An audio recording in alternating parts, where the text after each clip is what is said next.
Formula One just stopped. Not because of rain, not because of a crash, not because of a technical failure, because of war. Early this morning, Formula One and the FIA announced that two of the biggest races on the calendar, the Bahrain Grand Prix scheduled for April 12th and the Saudi Arabian Grand Prix scheduled for April 19th, are canceled, gone, wiped off the schedule. No replacements, no backup venues, no rescheduling. The Support Series 2, F2, F3, F1 Academy, all canceled. When the most expensive, most glamorous, most globally watched motorsport on the planet tells the world it cannot race in two of its richest host countries because it's too dangerous, that tells you more about the state of this war than any military briefing ever could. Tonight, on the Ops Room, I'm going to break down exactly why F1 made this decision, what's actually happening on the ground in Bahrain and Saudi Arabia that made racing impossible, how much money this is costing, what it signals about the war's impact on civilian life across the entire Gulf, and why this cancellation is just the beginning of a much larger economic catastrophe that is spreading far beyond the battlefield. Every detail matters. Let's get into it. The official statement from the FIA said the decision was made, quote, after careful evaluations due to the ongoing situation in the Middle East region. That's the most diplomatic way possible to say Iranian missiles and drones are hitting the countries where we were supposed to race. F1 CEO Stefano Domenicali called it a difficult decision, but the right step given the current situation.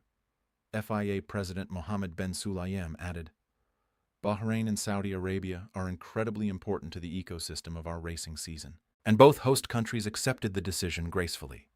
Sheikh Salman bin Isa Al Khalifa, CEO of the Bahrain International Circuit, expressed support.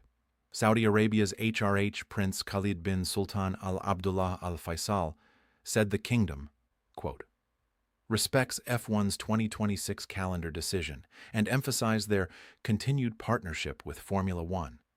But let me strip away the diplomatic language and tell you what's really happening in these countries right now, because the reality is far worse than any press statement suggests. Bahrain, the tiny island nation in the Persian Gulf with a population of 1.5 million people, has intercepted 114 missiles and 190 drones since this war began on February 28th. That's over 300 projectiles in 16 days. 300. This country is smaller than New York City, and it's been absorbing a missile bombardment that would strain the air defenses of a superpower.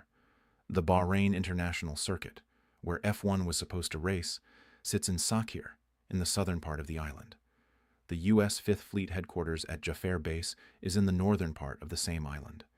The IRGC specifically announced strikes targeting Fujairah base, the same day Iran's own president apologized to Gulf states for hitting their countries. Bahrain's capital, Manama, where F1 teams, drivers, engineers, media, and tens of thousands of fans would stay in hotels, is within the blast radius of any missile that gets through the air defense network. Now imagine trying to run a Formula One race under those conditions. You've got 20 drivers worth hundreds of millions of dollars in contracts, 10 teams worth billions in combined value, thousands of team personnel, tens of thousands of spectators, global television broadcast crews, hospitality staff, security teams, all gathered in one open-air venue on a tiny island that is being targeted by ballistic missiles and drone swarms every single day. One missile getting through, just one. And you could have the worst sporting disaster in modern history, not to mention the insurance implications. No underwriter on earth would cover an event like that in an active war zone.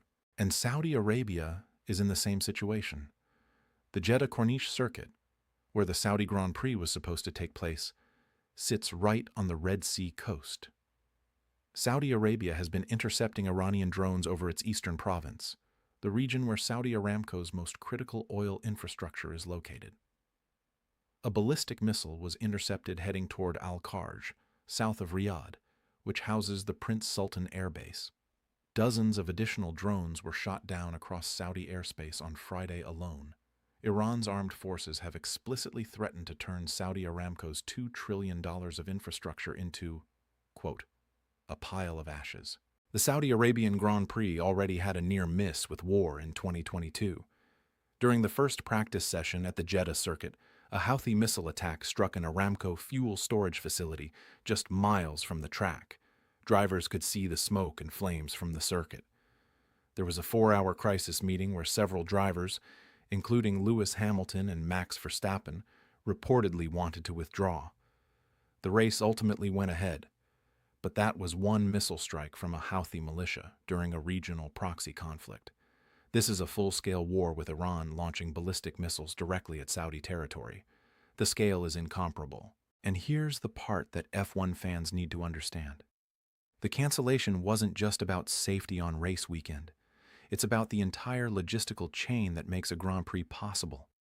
F1 teams ship hundreds of tons of equipment to each race: cars, spare parts, engineering tools, hospitality infrastructure, broadcast equipment.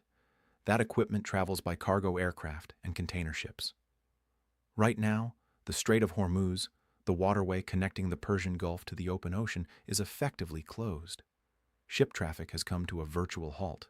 20% of global oil supply normally passes through this strait. If commercial shipping can't move through the Gulf safely, you can't get F1 equipment in or out of Bahrain or Saudi Arabia. Flights are equally disrupted. Multiple airlines have rerouted or suspended flights across the Middle East.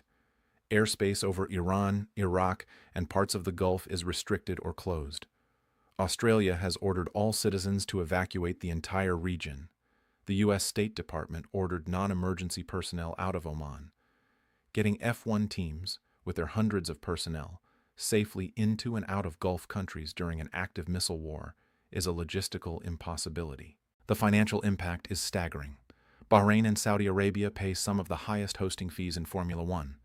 Reports suggest Saudi Arabia's deal with F1 is worth approximately $50 to $65 million per year.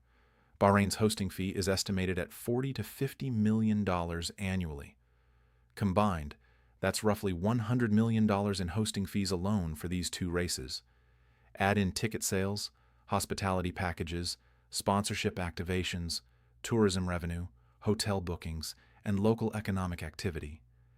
And you're looking at hundreds of millions of dollars in economic impact evaporating overnight. For the teams, losing two races means losing prize money opportunities, sponsor exposure, and championship points. For broadcasters, it means gaps in the schedule that can't be filled. For fans who already purchased tickets, booked flights, and reserved hotels, it's a financial and emotional blow. But Formula One is just the most visible example of a much larger economic catastrophe unfolding across the Gulf. This war isn't just destroying military targets, it's destroying normal life. Dubai, one of the world's busiest tourism and business hubs, has been directly hit by Iranian strikes. Dubai International Airport, the busiest international airport on the planet by passenger traffic, was confirmed struck. Hotels were hit. Abu Dhabi police arrested 45 people for filming and sharing footage of the damage, which tells you the authorities don't want the world seeing how bad it really is.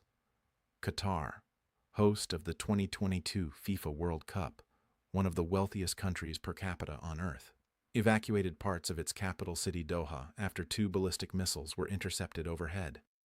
The Musharraf district and education city, areas filled with luxury residences, universities, and cultural institutions, were emptied as a precautionary measure. The UAE has seen partial flight resumptions, restoring some gold trading flows from Dubai, but the overall economic disruption is massive. Dubai's position as a global logistics, finance, and tourism hub depends entirely on stability and safety. When Iranian missiles are hitting your airport, that reputation evaporates. Every international conference, every business deal, every luxury tourism booking, all of it is at risk. And this is just the beginning. Oil prices have surged 40% in 16 days. The Strait of Hormuz being closed means 20% of the world's oil supply is offline. Iran has threatened to destroy every U.S.-linked oil facility in the Gulf.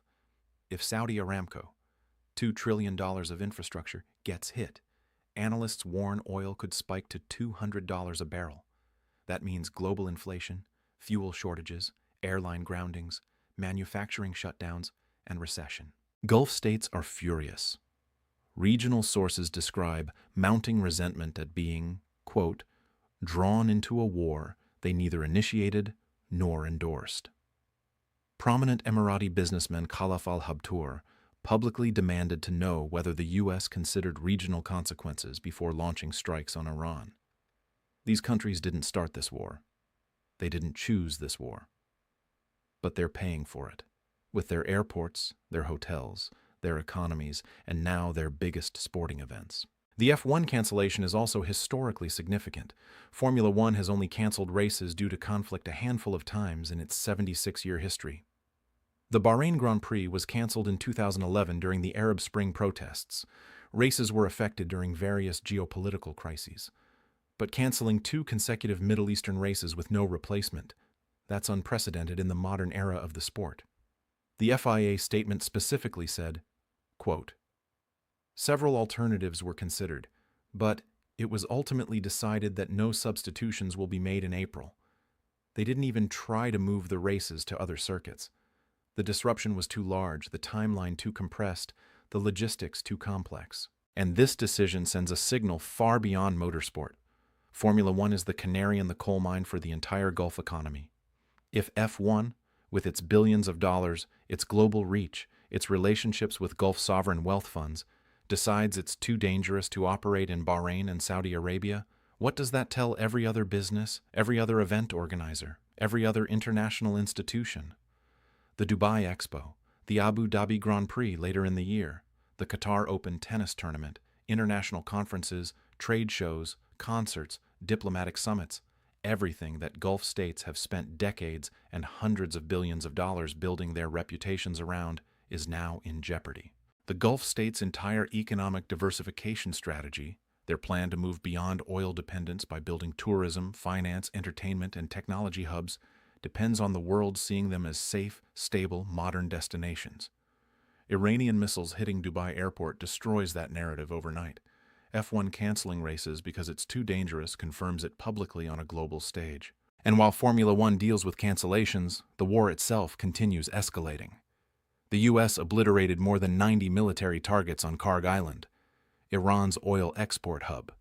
Trump said he might bomb it again, just for fun. 2,500 Marines are racing to the Gulf aboard the USS Tripoli. Iran's president tried to stop the IRGC from attacking Gulf states and was publicly overruled within hours. Trump rejected Iran's attempts to negotiate, saying the terms aren't good enough yet.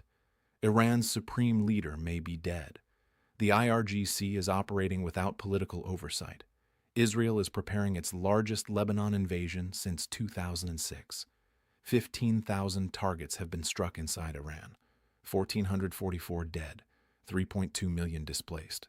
And now, Formula One, the sport of kings, the playground of billionaires, the ultimate symbol of engineering excellence and global glamour, can't race in 2 of its most lucrative venues because the sky might fall on the starting grid. When the richest sport in the world decides it cannot safely operate in countries that have spent billions to host it, that's not just a scheduling problem. That's a statement about the state of the world. Formula One stopping tells you the Gulf isn't safe. If the Gulf isn't safe, global energy isn't safe. If global energy isn't safe, the global economy isn't safe. And if the global economy isn't safe, this war has already reached every person watching this video, whether they realize it or not. Or 2 races canceled, 0 replacements, hundreds of millions of dollars in losses, billions in reputational damage to the Gulf's brand. And the war is still accelerating. The IRGC is still launching missiles at these same countries. Iran's president can't stop his own military. Trump isn't interested in a deal. And somewhere in the Persian Gulf, the Bahrain International Circuit sits empty. Its lights off, its grandstands hollow, its tracks silent. While missiles fly overhead and the world watches the most expensive region on Earth tear itself apart. This is the Ops Room. Subscribe, hit the bell, share this video. Because when Formula One stops racing, you know the world has crossed a line it cannot easily come back from. I'll see you in the next one.